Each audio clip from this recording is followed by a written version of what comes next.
On a rainy night, Mike Enslin gets out of his car and rushes to a motel, all soaked. He seems to be in a hurry. Mike is the author of cheesy horror tour guide books. He travels from city to city, staying at supposedly haunted places, and then writes a summary of them for his book. In this instance, he meets the motel owner and inquires about the most haunted room. Initially, the latter hesitates, but then he assigns him a key to room 14. Mike takes it and immediately checks into his room. By the looks on his face, it is evident that he doesn't believe in the supernatural.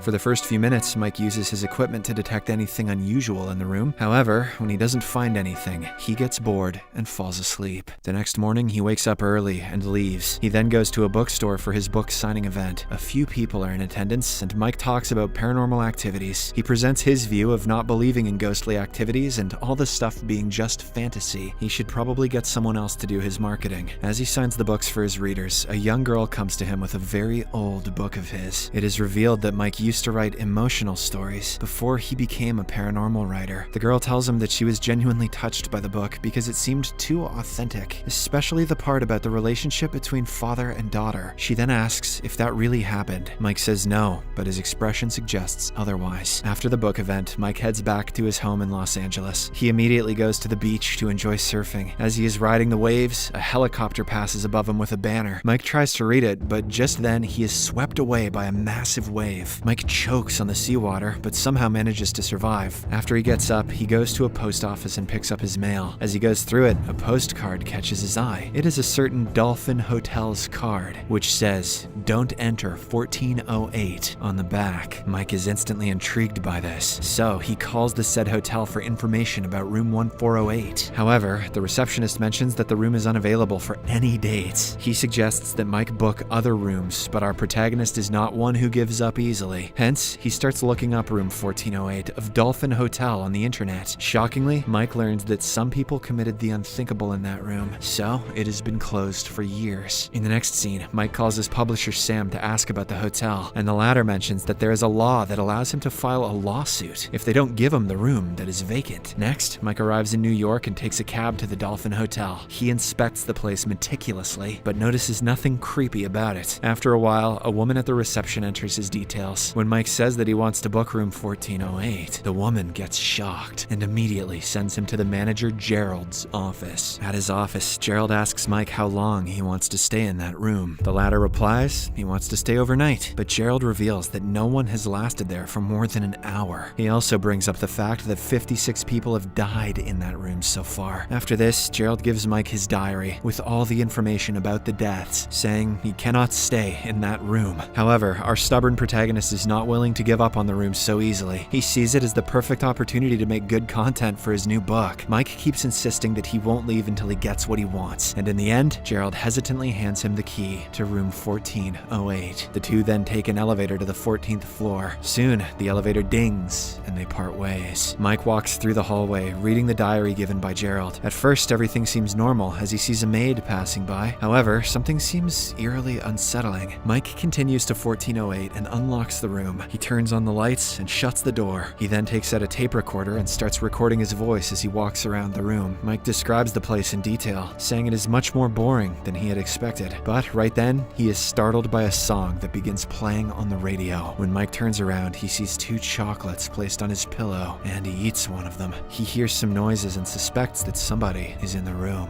After turning off the music, Mike gets excited, thinking he has finally found something to write about. But he still doesn't realize that something is off with the place. Mike believes that the hotel staff are simply trying to scare him away. Soon, the room starts heating automatically. He tries lowering the thermostat down, but it keeps getting hotter. When the condition becomes unbearable, Mike calls the hotel operator, asking for a mechanic to fix the issue. After he hangs up, he checks the room with UV lights and eerily finds bloodstains everywhere. Soon, a mechanic knocks on the door, and Mike excitedly greets him. However, the man refuses to enter the room, saying he fears for his life. Instead, he guides Mike on how to repair the thermostat himself. The latter follows the instructions and manages to bring the temperature down, but when he turns around to thank the mechanic, there is no one there. All of a sudden, the radio turns on again, and a song starts playing loudly. The clock on the radio automatically sets for a timer of 60 minutes. A high-pitched tingling sound also starts playing, and Mike loses his hearing for a while. He frantically looks out of the window, and although there is a lot of traffic, he can't hear anything other than the tingling voice. Just then, the window closes closes on its own, crushing his hand. Mike screams in pain as he goes to the bathroom to clean his wound, but the faucet's water changes to boiling immediately and burns his hands. Back in the room, Mike is putting a bandage on his hand when the song "We've Only Just Begun" starts playing. Enraged, he disconnects the radio from the outlet, but the timer is still running. At this point, Mike finally realizes that he is in trouble, so he gathers all his stuff and tries getting out of the room. But to his bad luck, the key breaks in half. The doorknob also falls off. Scared, Mike tries kicking the door open, but to no avail. He then rushes to the window, crying for help, and spots a man in the adjacent building. Mike screams to grab his attention, but soon realizes that it is his own reflection. Just then, a creepy figure approaches his mirrored self with a knife and kills him. When Mike turns around, he sees the same entity behind him, too. When I saw this movie in theaters, this part made me pee a little. He drops to the floor and closes his eyes, waiting for his demise. But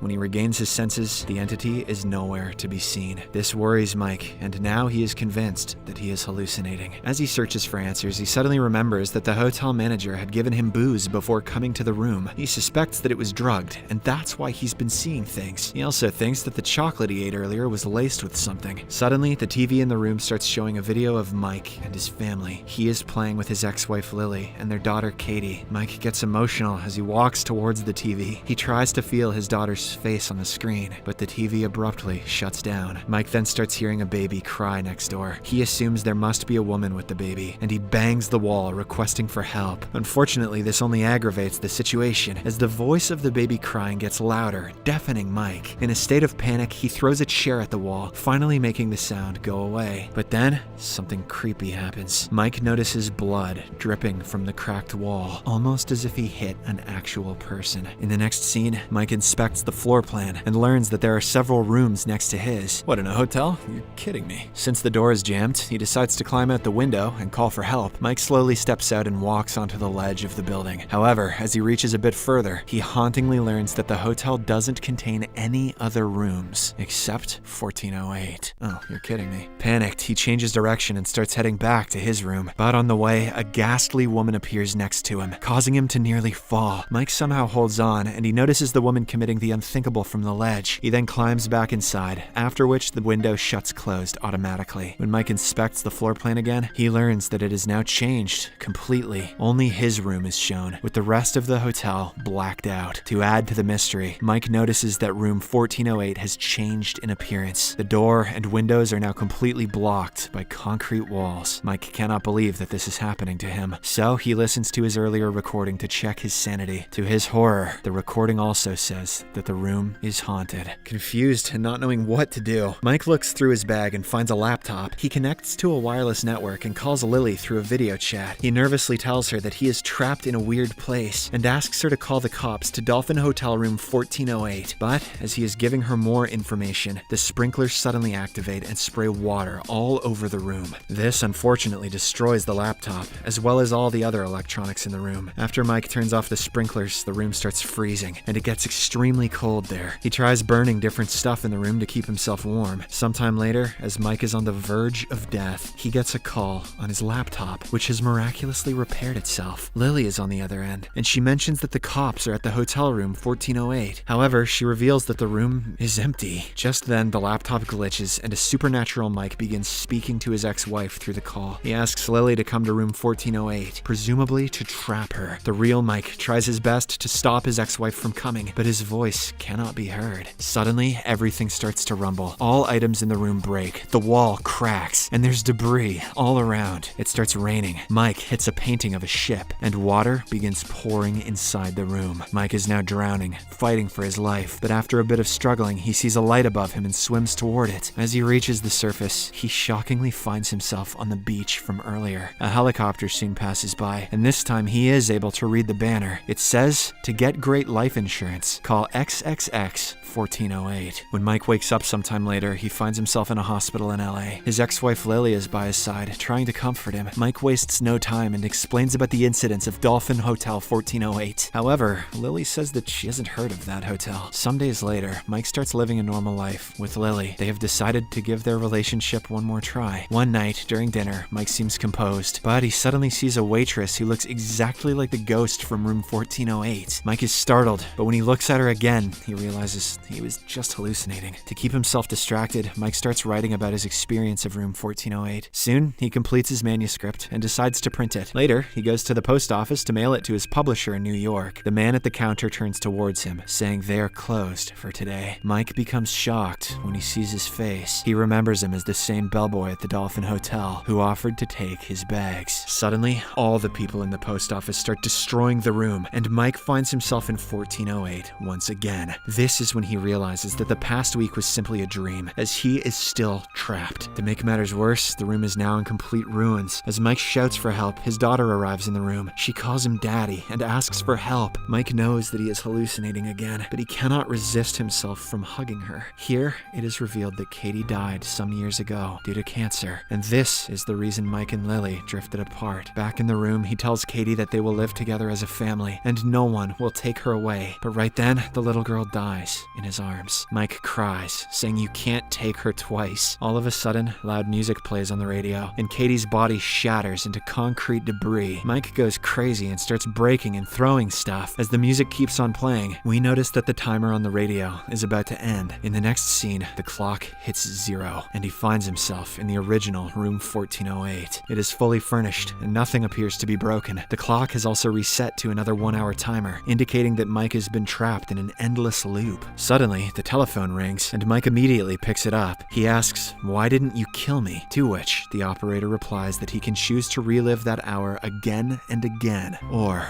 end his life. At the same time, Mike notices the grave of himself and his daughter Katie. He realizes that the room is forcing him to commit the unthinkable, just like all the previous occupants. Meanwhile, the operator on the phone asks if he is ready to check out or not. Mike hesitates for a while and then says no. In response, the operator mentions that his wife will be there soon and hangs up. Hearing this, Mike panics and decides to end it all. He sees a bottle of bourbon given by the manager, which is now full. Acting quickly, he makes a Molotov out of it, lights it on fire, and then throws it against the wall. Before long, the fire alarm goes off and everyone in the hotel panics. Lily, who has just arrived at the hotel, tells the police that Mike is inside room 1408 on the 14th floor. Meanwhile, Mike sits calmly in his room, smoking a cigarette as the place burns down in flames. He laughs maniacally, content that the room is finally going to be destroyed. The scene then cuts to Mike's funeral, revealing that he did not survive. Lily gives a heartfelt speech, saying Katie and Mike are finally together now. After the ceremony ends, Gerald, the manager at Dolphin Hotel, approaches Lily with Mike's belongings in a box. However, she refuses to take them, saying she wants to move on now. After a while, as Gerald is back in his car, he finds a tape recorder amongst Mike's belongings. When he plays it, he hears the haunting final moments of Mike, along with the screams of Katie. Suddenly, Gerald sees the little girl in the mirror, and when he turns back, he notices a completely burnt Mike. Terrified, Gerald places the tape recorder back in the box and drives off. In the final scene, we see the spirit of Mike, still trapped in room 1408. As he wanders around, he hears Katie calling him Daddy from nearby. Subscribe.